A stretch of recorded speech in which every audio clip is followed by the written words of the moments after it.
là yassa. Look, I'm having fish cake noodle, udon noodle.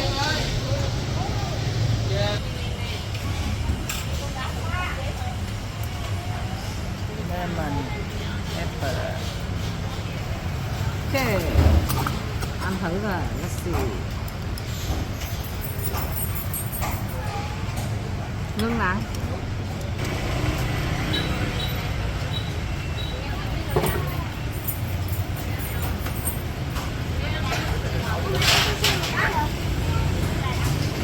Ngon. Lưu ơi, I'm eating at here.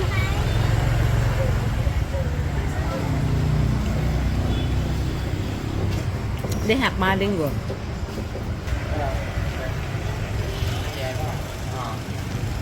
This is what I just ordered.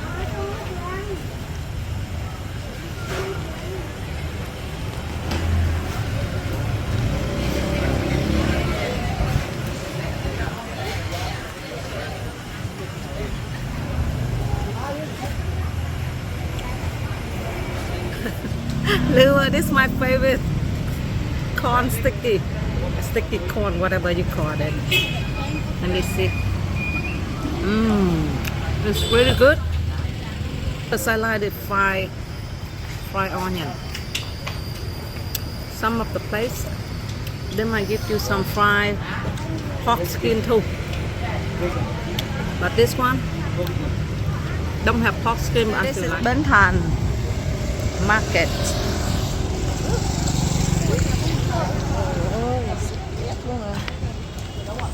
That cart. Here you can find almost anything you want, especially for souvenirs. Như đồng mắt đừng với trời.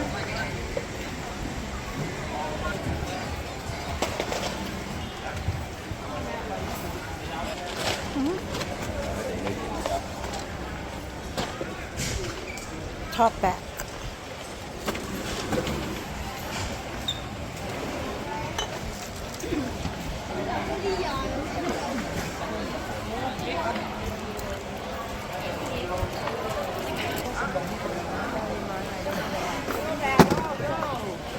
Chắc tôi dùng xi măng rồi.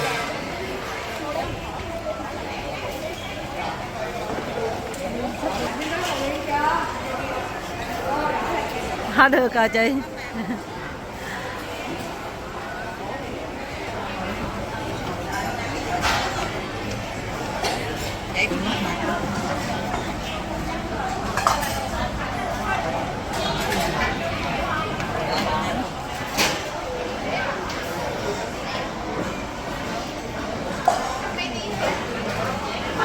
That one, it mixed with wine.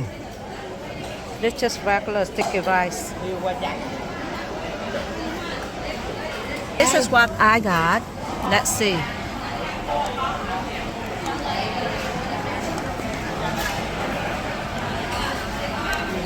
Beside number one chair here. Let me see, okay?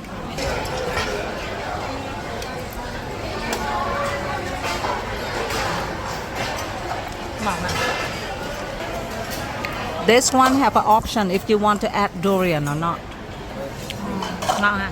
Ở cái đó là không đưa nó lại không đưa mình vào lên. Nó kêu là nhỏ. Đâu? Đừng. Xin thêm cái gì để chia ra đây? Fried tofu. Nó ốc rồi. This we eat with shrimp paste. This is lemon kumquat. Very good. Lò như xào. Lấy lò nhồi như nhà. Lò dễ sòn. Xà cướp. Nó đi không? Ăn đi. Con ngon không? Nói cho mẹ nhân. Đây là lò như xào. Cái gì? Nghe không? Ăn thử.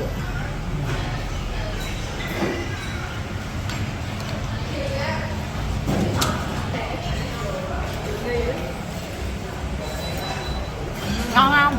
Ngon.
Ice skating ring.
This is Bến Thành Market.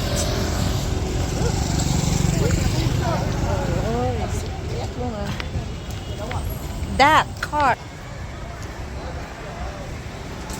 Here you can find almost anything you want, especially for souvenirs. Như đồng má bụng với trời.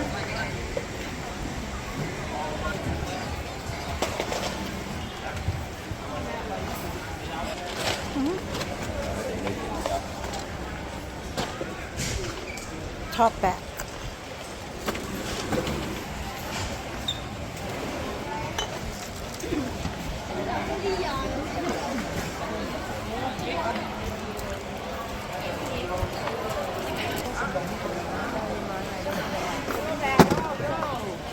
Chắc tôi vô xi măng rồi.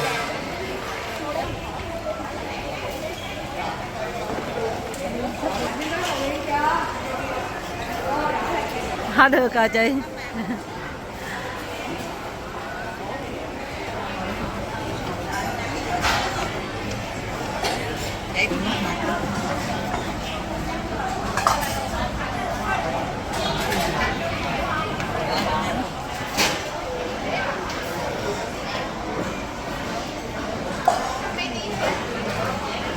That one, it mixed with wine. This just regular sticky rice. This is what I got. Let's see.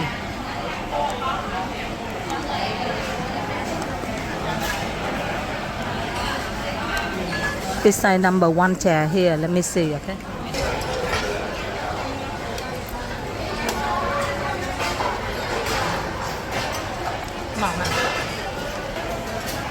This one have an option if you want to add durian or not.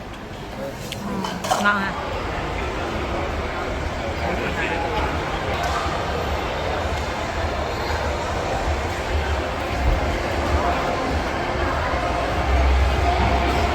Ice skating ring.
Xin thêm cái gì để chia ra đây? Fried tofu. Có ốc rồi. This we eat with shrimp paste. This is lemon kumquat. Very good. Lò như xào. Hello, nụ như nhà. Rồi dễ sòn. Is that good? Nó đi không? Ăn đi. Coi ngon không? Nói cho mẹ nhân. Very good.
Cái gì? Nghe không? Ăn thử.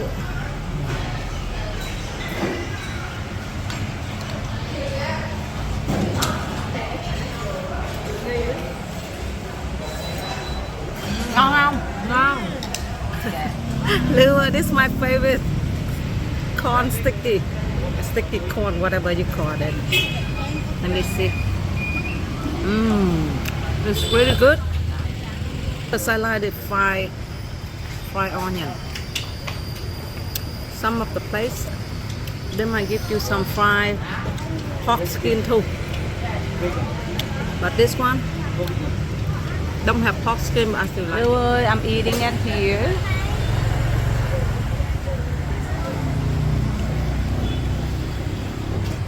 They have bilingual.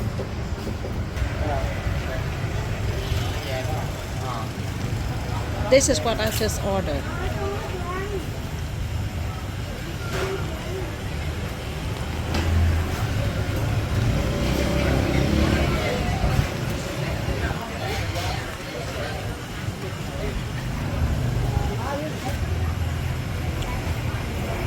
Ôi là Jason, look. I'm having fish cake noodle, udon noodle.